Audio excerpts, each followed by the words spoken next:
Je vais donc poser quelque part, même si ça n'appelle pas de réponse, une question. Est-ce qu'aujourd'hui, la défense du patrimoine serait une affaire de nantis nostalgiques, ou bien est-ce que vraiment il faut continuer, malgré cette période de turbulence et de sobriété, à s'intéresser à des ouvrages comme celui-là? Alors, je me pose une première question pour vous y répondre, c'est comment en est-on arrivé là? Alors, historiquement, je vais essayer de faire court. Lorsque la décision de construction du pont Albert Loup a été prise, il était voie express, ce qui veut dire que piétons, cyclistes, cyclomoteurs et cavaliers devaient aller sur le pont Albert Loup. Donc c'est clair et c'est toujours comme ça. Ce qui était envisagé et tout à fait naturel dans le cadre de la répartition des réseaux routiers, c'est que le pont Albert Loup revienne à la communauté, à la métropole brestoise, ce qui est naturel puisqu'il s'agit de circulation locale. Malheureusement, ça ne s'est pas fait. Les affaires traînent depuis aujourd'hui 30 ans. Cette cession est une cession normalement gratuite, sauf que, à juste titre, me semble-t-il, la métropole dit oui, mais vous le mettez en bon état, de façon à ce que je n'ai pas trop de dépenses d'entretien ultérieurement. Donc, la problématique, depuis 30 ans, c'est ça. Et pendant ce temps-là, on y fait très peu de choses, tout simplement parce que l'État, que je mets un peu en cause, même si j'ai servi pendant longtemps, a décidé que l'affectation, c'était la direction départementale des territoires et de la mer, ce qui a un peu succédé au DDE, sauf qu'elles n'ont aucune compétence, aucune vocation et aucun crédit pour entretenir les ponts, puisque c'est sans doute le seul que la DTTM du Finistère ait. Donc, du coup, il n'y a pas de véritable investissement ni technique, ni financier pour en faire un entretien sérieux. Donc, il se dégrade. La problématique qui vous est proposée aujourd'hui, ben, c'est une journée technique sur quelles suggestions pouvons-nous faire. L'idée étant, on ne provoque personne, mais on montre qu'autour de cette table, il y a des experts, des gens qui ont des idées, que ce soit sur plusieurs plans. Il y a bien sûr la sauvegarde du patrimoine, mais ce n'est pas forcément le numéro 1, c'est quels sont les usages du pont aujourd'hui et demain. Alors, pourquoi faut-il le sauvegarder? Ça, c'est l'aspect patrimoine. Il y a l'aspect usage, et puis il y a aussi l'aspect site. Pour ma part, je pense que le site du débouché de l'Élan est devenu la rade de Brest et deux ponts, et non pas un seul. Donc l'idée de démolir le pont Albert Loup nous paraît un peu quand même curieuse.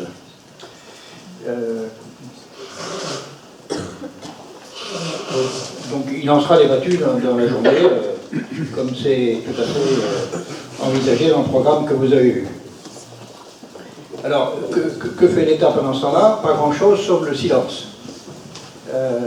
Donc aujourd'hui, il n'est pas officiellement représenté en tant que tel, en tous les cas au titre du préfet lui-même, qui pourrait être celui qui a créé un groupe de travail pour réfléchir à l'avenir du pont. Je pense que nous ne sommes pas les seuls à penser qu'il faut le sauvegarder. C'est la raison pour laquelle je vous propose de lire 3 témoignages.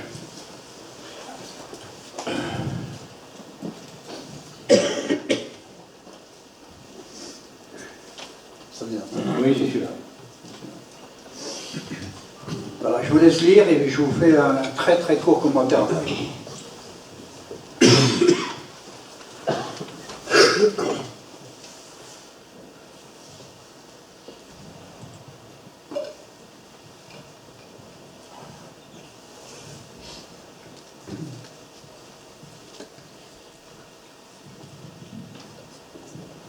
Bon, je fais l'hypothèse que vous avez eu le temps de lire.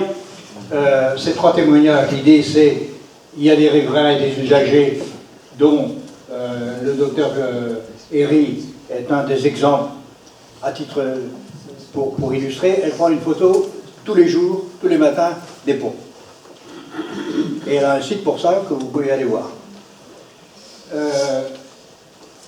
Le témoignage d'Isabelle Autissier, qui est quelqu'un que vous connaissez tous bien sûr, et qui navigue encore assez souvent dans le secteur. Voilà ce qu'elle a dit au moment où le pont a été mis en service et où il a bénéficié de l'attribution du ruban d'or au plan national pour la qualité de l'ouvrage et du site. Et puis le dernier, qui est quand même assez silencieux jusqu'à présent, c'est-à-dire le président de la métropole, parce qu'il y a le contexte que je vous ai expliqué, dans un journal municipal, il a fait cette déclaration qui est là. Donc je me suis dit, tiens, si on l'a publié le 11 octobre, ça pourrait peut-être être un clin d'œil. Voilà, j'en ai terminé. Maintenant, ce sont les présidents d'associations qui vont vous expliquer leur investissement sur le sujet. Je crois que c'est... Merci François. Alors, juste quelques mots, je voulais vous remercier d'être tous là. On est une bonne centaine, plus de 100, mais je voulais remercier surtout les jeunes étudiants qui sont là. Donc l'IUT Génie Civil de Morlaix, vous êtes là. Et vous êtes là. Et puis le master géo-architecture de Brest, c'est ça, c'est les autres. On compte sur vous les jeunes pour nous donner des idées pour la sauvegarde de cet ouvrage. Donc n'hésitez pas à vous manifester pendant les conférences. Voilà. Les organisations, la FGC, Didier, tu nous présentes la FGC, s'il te plaît.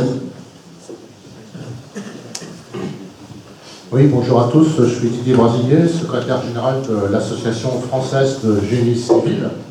Donc c'est une association qui a une bonne cinquantaine d'années maintenant et dont le but principal est d'organiser de l'échange d'expériences. Si tu peux avancer. Donc en fait, on regroupe de manière très transversale tous les métiers du génie civil, donc les métiers différents, donc depuis des architectes, des industriels, des bureaux d'études, des constructeurs, des maîtres d'ouvrage, des maîtres d'œuvre, des universitaires, des laboratoires, donc de manière la plus transversale possible, et aussi transversale au niveau intergénérationnel. Et c'est pour ça que c'est très bien effectivement qu'il y ait beaucoup de jeunes ici, donc entre des anciens, des experts, des sachants, et des plus jeunes, des étudiants. Et je précise d'ailleurs tout de suite au passage que l'inscription à l'association est gratuite pour les étudiants. Donc n'hésitez pas à vous inscrire, vous aurez droit à une foule d'informations. Et voilà, et notre ADN, c'est l'échange d'informations, l'échange de retours d'expérience à l'occasion de journées comme celle-ci, des visites de chantier, des conférences techniques, des réunions, des congrès qu'on peut organiser un peu partout. Et donc à peu près une quarantaine de manifestations par an qui permettent ce type d'échange de manière très conviviale autour du métier du génie civil. Donc on est le correspondant d'associations internationales et puis donc je vais m'arrêter là parce que vous allez trouver, peut-être tu montres la diapo, il y a les coordonnées du site internet sur lequel vous trouverez des quantités de choses, donc, et en particulier de la documentation technique, puisque une des vocations de l'association, c'est aussi à travers les groupes de travail de créer du consensus au sein de la profession. Et donc, on édite un certain nombre de recommandations, de guides. Par exemple, sachez que les normes sur les BFU, dont on parlera tout à l'heure, sont arrivées après des recommandations qui ont été mises au point au sein de notre association. Alors, depuis quelque temps, l'association s'intéresse beaucoup au patrimoine, à l'histoire du génie civil, à l'histoire des hommes, à l'histoire des ponts. Et nous avons créé donc une commission Histoire et Patrimoine au sein de l'association. Et Bernard Quénet, qui est son président, va vous en dire deux mots. Bonjour à tous. Voilà, effectivement, comme vient de le souligner Didier, donc la FGC a créé cette commission Histoire et Patrimoine du génie civil. Donc, les termes sont précis. Donc, à l'initiative de Patrick Guiraud, ici présent, et donc voilà, j'ai l'honneur de la présider. Actuellement, nous sommes une vingtaine de membres, donc tout corps d'État confondu, encore une fois, donc beaucoup d'ingénieurs, mais aussi beaucoup d'architectes, des historiens, des passionnés d'histoire, des techniciens, des bureaux d'études. Et voilà, notre idée, enfin, en tout cas le projet, c'est à la fois mieux communiquer, mieux faire connaître notre patrimoine, le patrimoine du génie civil en particulier. Pour ça, on va rapatrier, enfin, on est en train de rapatrier des fonds documentaires qui font la richesse de notre association, de la FGC, sur son site internet, qui seront prochainement disponibles. Alors, beaucoup de documentation donc, sur les grands constructeurs, les grands ouvrages. Enfin, ce sera vraiment une mine d'informations pour vous, étudiants en particulier. Et puis, notre second axe, c'est celui qui nous réunit aujourd'hui. En fait, c'est mener des actions de sensibilisation, de sauvegarde d'ouvrages emblématiques pour lesquels, finalement, il ne faut pas baisser les bras parce qu'il y a un intérêt. C'est Eugène Freycinet, c'est un ouvrage remarquable. Dans d'autres cas, ce sont des ouvrages oubliés ou près de la ruine, proches de la ruine, et pour lesquels on peut aussi conseiller des maîtres d'ouvrage, des associations, des élus sur ce qui est possible de faire.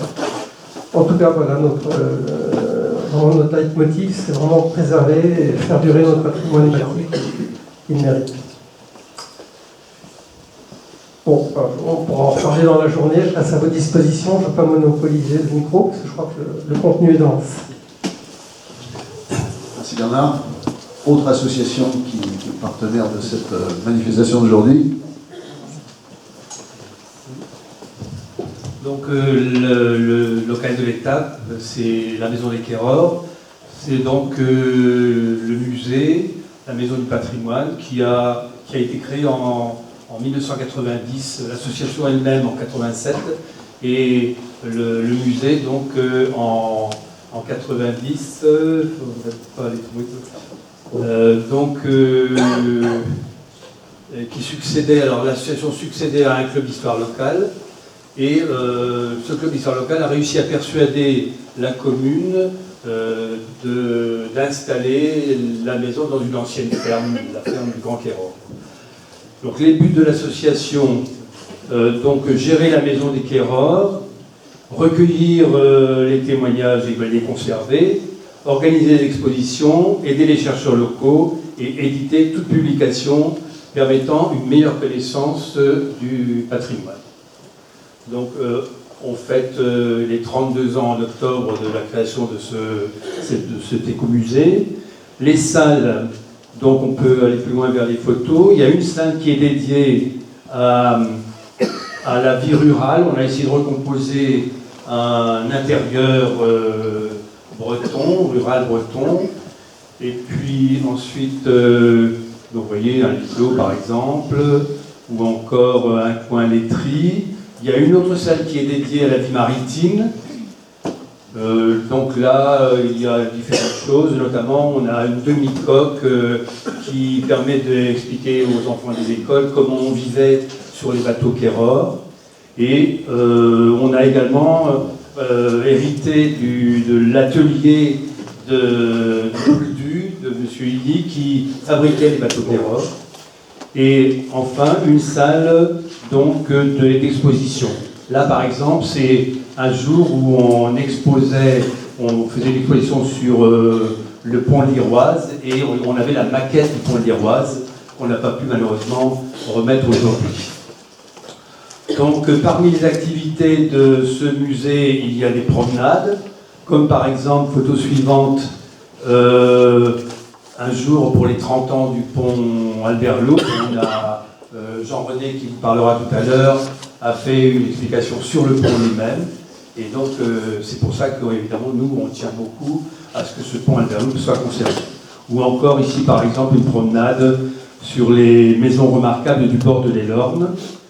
Des conférences, des causeries, alors très variées, hein, ça peut aller de l'arsenal de Brest jusqu'à la prostitution, par exemple. Donc, il y a beaucoup de choses qu'on aborde. Enfin, des expositions. Alors, vous avez quelques titres. Histoire de la commune, pêche et pêcheurs, 100 ans de sport, la Grande Guerre, de Pont en Pont, les trains, ou encore, diapo suivante, les castors, c'est ces gens qui construisaient eux-mêmes leur maison, les mariages, la voie, la révolution agricole, les 90 ans du pont Albert-Lourdes, etc. Donc voilà une vue d'une exposition. Et des publications, enfin, on publie des livres, et la photo suivante vous montre un échantillon de ces livres, par exemple, De pont en pont. Jean-René avait fait un ouvrage sur les ponts depuis Landerneau jusqu'au pont actuel, donc sur les Lornes, 100 ans de sport, de l'agriculture au maraîchage, l'hôpital américain ou les castors, donc différentes publications. Donc voilà pour ce qui concerne la présentation de la Maison des Quérors. Merci. Merci. Autre association CAPI, je ne sais plus.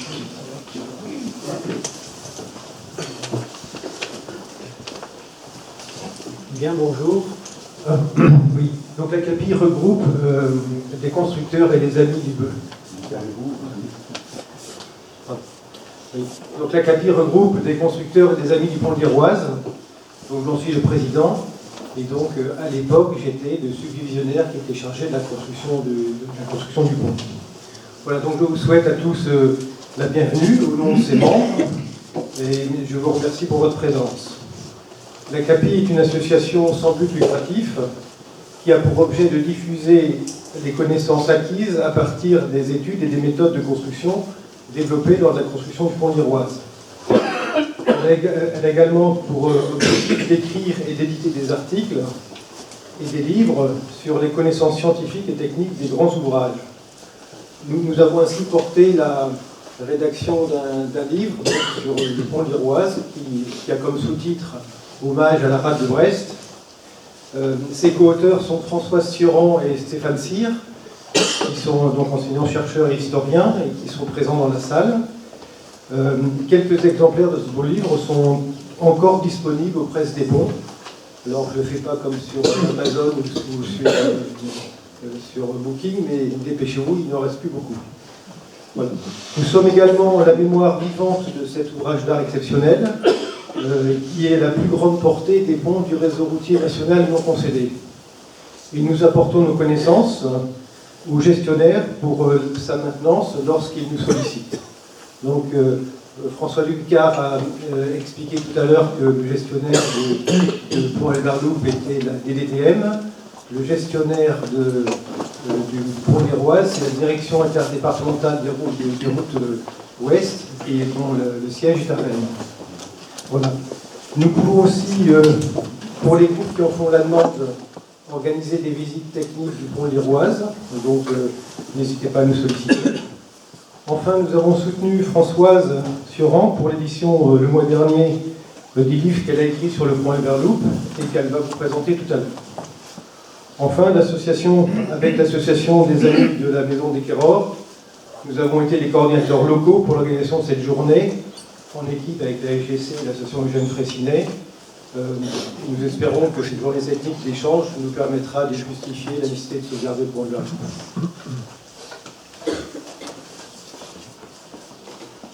Si tu permets, pardon. Ah ben oui, oui. Pardon, oui.